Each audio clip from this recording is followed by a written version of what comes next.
Welcome back. So, not as crazy of a night as last Friday, but we still got some albums to drop. Technically, two albums and a deluxe, which we'll discuss in a second.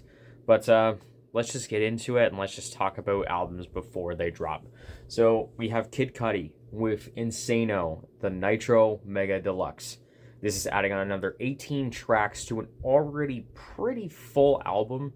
I believe Insano by itself is 18 to 20 tracks. So that rumor of the Insano album from like December to November being about 40 tracks long, I think it's starting to get fully realized at this point.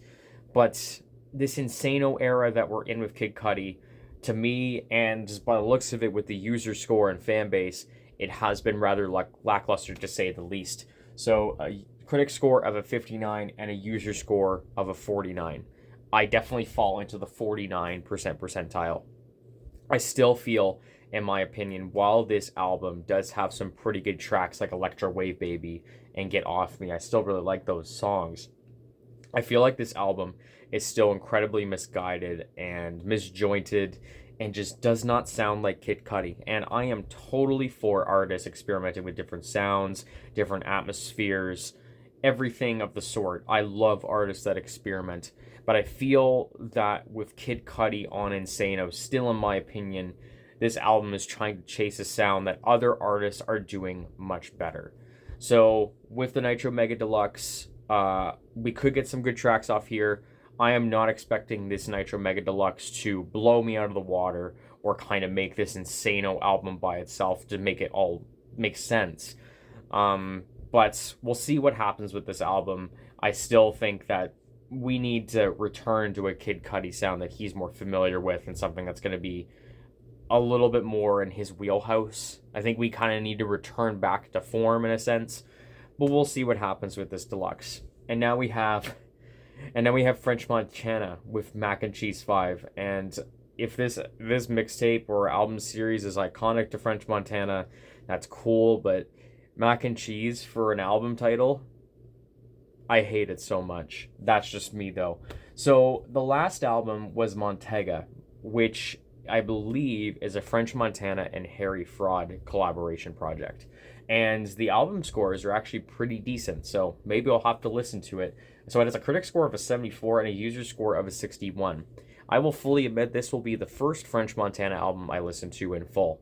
And the reason why I put They Got Amnesia on this board here is that I remember the rollout of this thing, and I remember this was the farthest that I went for a French Montana record, and it has a user score of 36. So great to know that I did not miss out on much, nor do I have to go to this album to realize that I'm missing something, because French Montana, even though like he's got the Avengers and the DC Cinematic Universe equivalent on this Mac and Cheese album with features from Kanye, and it sounds like from Jid and a few others. French Montana is just not an artist that excites me.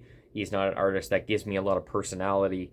And with all these features coinciding with this album, with many other of his albums too, I feel like this is going to be another example where I'll like it for the features maybe, but as a whole, this album is probably not going to enthuse me all that much.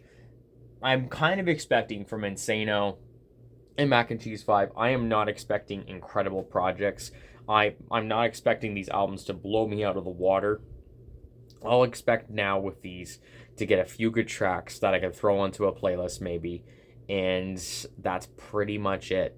I'm not expecting these albums to blow me away, but maybe setting my expectations lower will mean that I like these albums more. Who knows? But the one album that I am somewhat excited for is MGMT. Now, it says self-titled here, but I did find out the album is called Loss of Life. So their last album was Little Dark Age, which was a critic score of a 76 and a user score of an 80. This will also be my first introduction to a full MGMT record. The very few songs that I have heard from MGMT are the very much single from Little Dark Age, as well as the singles from Oracular Spectacular, I think all the way back in like 2007. So I'm not well versed in MGMT, but I do know that from reviews and people talking about Little Dark Age that it was a more of a different sound for them. It's a little bit darker, more in a kind of more a darker synth pop kind of sound. So I'm really interested to see how this is going to sound, especially for an introduction for MGMT for myself. So that album I'm probably looking forward to the most. I could definitely see it showing up in my top 10 or top 20, depending on how the album goes. So this is all my expectations for all of these records dropping tonight. So go and listen to some music. Hopefully you like it. Not saying that you should not enjoy these records. Just for myself, my expectations are too high for this week. But who knows? So again, go listen to some music, enjoy yourself, and have a good night.